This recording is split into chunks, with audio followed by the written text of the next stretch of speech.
Bonsoir et merci de vous joindre à nous sur Sahel TV pour le journal. Tout de suite, les titres.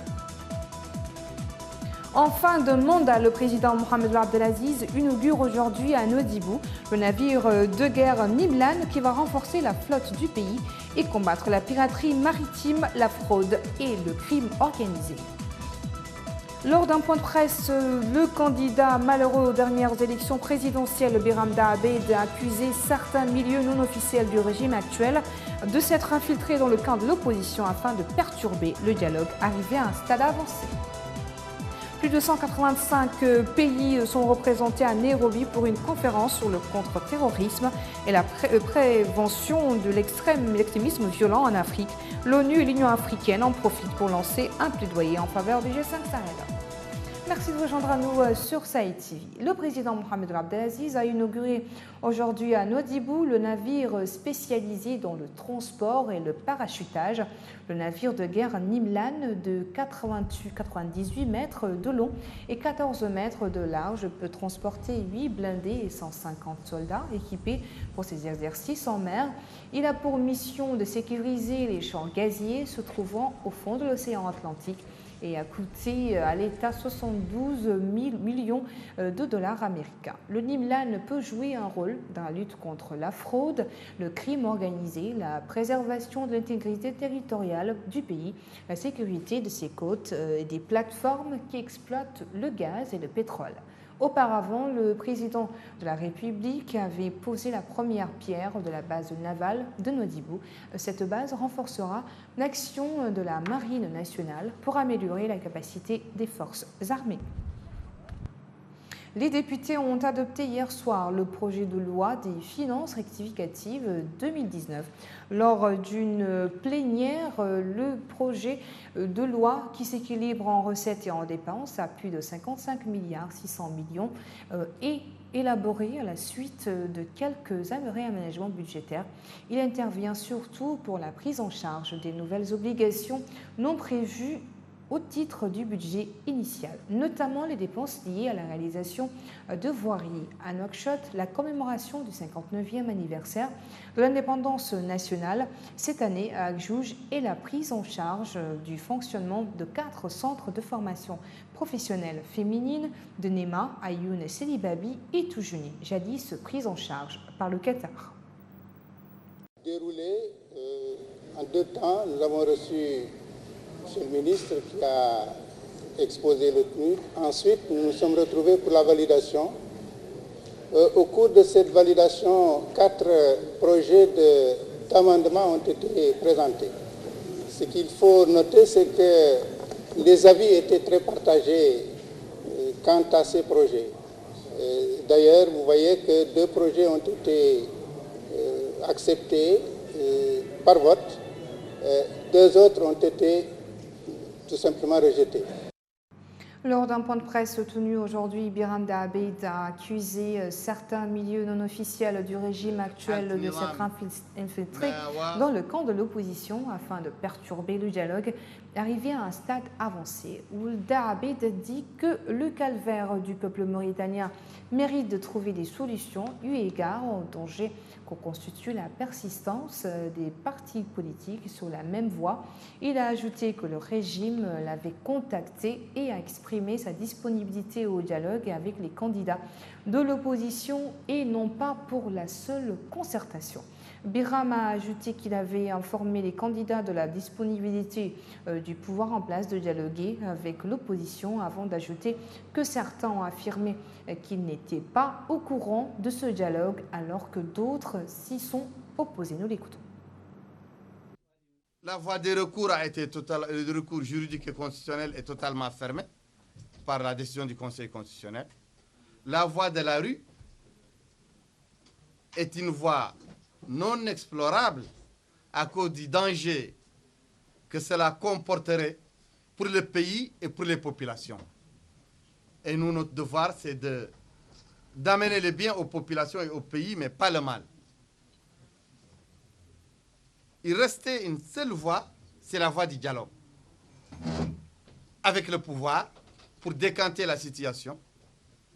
Et le dialogue avec le pouvoir dépend d'abord de la volonté du pouvoir. de dialoguer. Mais nous, notre rôle en tant qu'opposition, c'est de faire une première, c'est de lancer nous-mêmes un appel au dialogue. C'est ce qu'on a fait dans notre communiqué qui refusait le résultat des élections. Après ce communiqué, le pouvoir a pris contact avec moi pour me dire qu'il se félicite vraiment de ma position qui a consisté à apaiser la situation, à éviter le désordre, mais aussi de ma position pour le dialogue, pour l'ouverture au dialogue. Mais je leur ai répondu que ce n'est pas ma position à moi seul, c'est la position des 4 candidats de l'opposition réunis. Et c'est notre démarche à nous 4. L'affaire d'Ould Khaytir, toujours d'actualité en Mauritanie. Le jeune homme avait publié un billet de blog jugé blasphématoire envers le prophète en 2014. Dans son article, il affirmait que certaines personnes en Mauritanie se servaient de la religion pour justifier des discriminations raciales ou de caste, citant des exemples inspirés de la vie du prophète, paix et salut sur lui, pour condamner cette pratique. Cette affaire a fait l'indignation des populations qui réclamaient son exécution. Un commentaire signé Hamaoula Jagala. Depuis 2014, l'affaire du nommé Mohamed Cheikh Ould Khaytir a fait couler beaucoup d'encre en Mauritanie. Le jeune homme de 32 ans à l'époque avait été accusé d'apostasie après avoir tenu des propos considérés blasphématoires envers le prophète, paix et salut sur lui. Condamné à mort pour apostasie, la Cour suprême mauritanienne planchait sur son cas le 31 janvier 2017 à Nouakchott. Des milliers de Mauritaniens se sont rassemblés sur une grande place pour réclamer la confirmation de la sentence et l'exécution du prévenu. Une manifestation dirigée par le Forum des Oulémas et imams pour la défense du prophète, paix et salut sur lui. Après avoir exprimé son repentir, les avocats du condamné à mort avaient demandé à la Cour suprême que sa repentance soit prise en compte. Hier, un groupe d'oulémas, d'imams et cheikhs de Mahadra ont organisé une conférence de presse dans les locaux du ministère des Affaires islamiques et de l'enseignement originel à Nouakchott. Les membres de ce groupe étaient invités lundi dernier par le président de la République, Mohamed Ould Abdelaziz, à une concertation destinée à donner un avis au sujet de Ould Khaytir. Une question en suspense et extrêmement sensible compte tenu de ses dimensions religieuses. Le porte-parole du groupe, le faqih et professeur Abou Bakr Ould Ahmed, a précisé que la rencontre avait pour but de jeter la lumière sur l'affaire du nommé Mohamed Cheikh Ould Khaytir. Il a ajouté que le président de la République a informé les oulémas, imams, faqih, cheikhs de Mahadra au niveau de toutes les wilayas du pays sur les différentes étapes de cette affaire. Le professeur Abou Bakr Ould Ahmed a précisé par la suite que la justice est la seule autorité habilitée à trancher dans cette affaire et que le groupe avait exigé 2 conditions, dont la première est le repentir du concerné de manière claire et publique, tandis que la seconde est relative à la réalisation d'un écrit détaillant les différentes étapes du processus du début à la fin.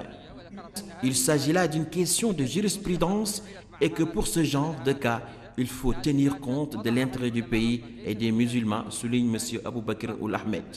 32 organisations de défense des droits humains avaient lancé une campagne mondiale pour exiger la libération de Ould Khaytir.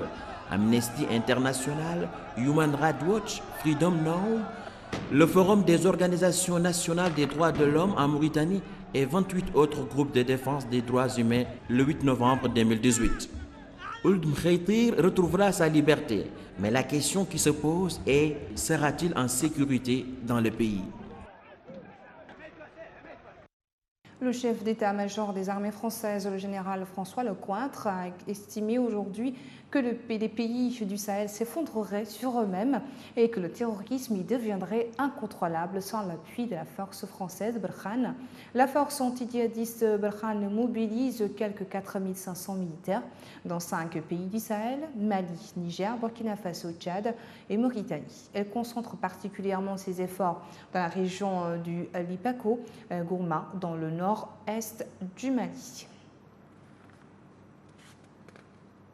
Le député Slimane Chenine de l'Union Nahda Dalla Bina a été hier soir président de l'Assemblée populaire nationale en remplacement de Ouad Boucharib qui a démissionné de son poste le 2 juillet dernier. La candidature de Chenine a été soutenue par les principales formations à l'Assemblée nationale, l'Assemblée populaire nationale, dont le Front de libération nationale FLN et le Rassemblement national démocratique, qui ont retiré leur candidat.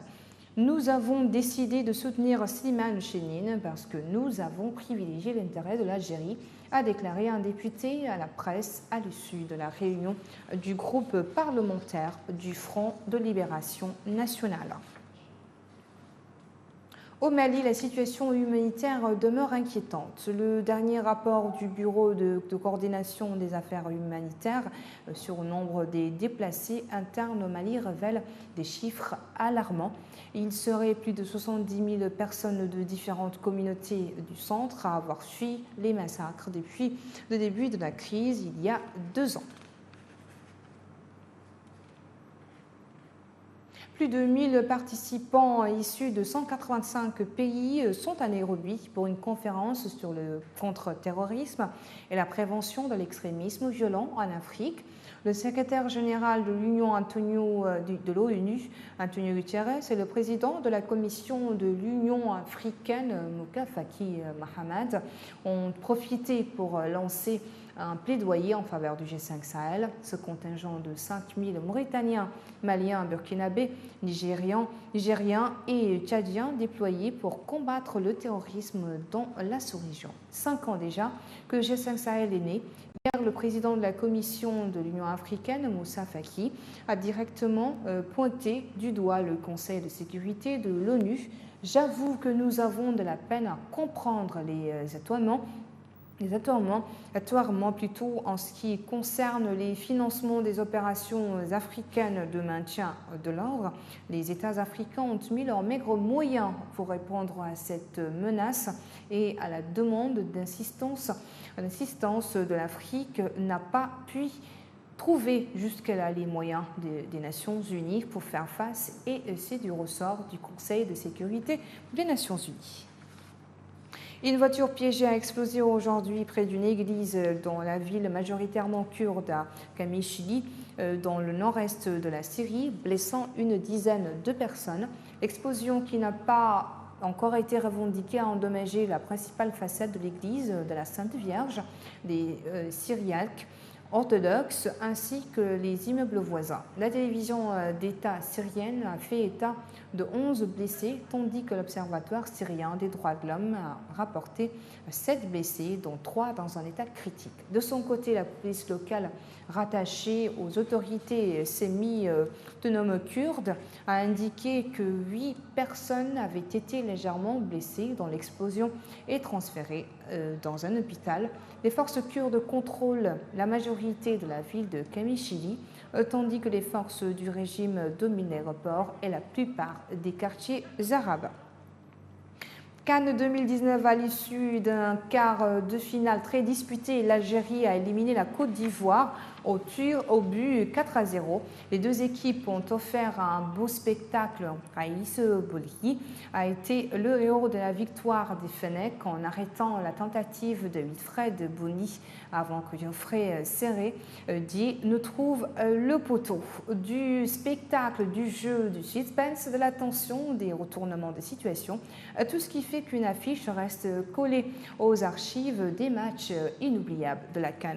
Nous apprenons que la Tunisie a battu le Madagascar 2-0 à hauteur de 2-0. Le Madagascar quitte la compétition, pourtant qualifié pour la première fois au CAN.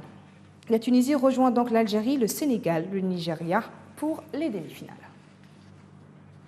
Voilà qui met fin à ce journal. Merci à vous de nous avoir suivis. Rappelons les titres. En fin de mandat, le président Mohamed Abdelaziz inaugure aujourd'hui à Nouadhibou le navire de guerre Nimlan qui va renforcer la flotte du pays et est censé combattre la piraterie maritime, la fraude et le crime organisé.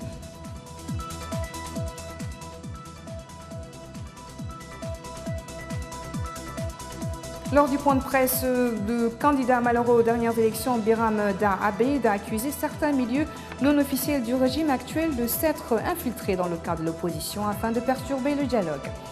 Plus de 185 pays sont représentés à Nairobi pour une conférence sur le contre-terrorisme et la prévention de l'extrémisme violent. L'ONU et l'Union africaine lancent un plaidoyer en faveur du G5 Sahel.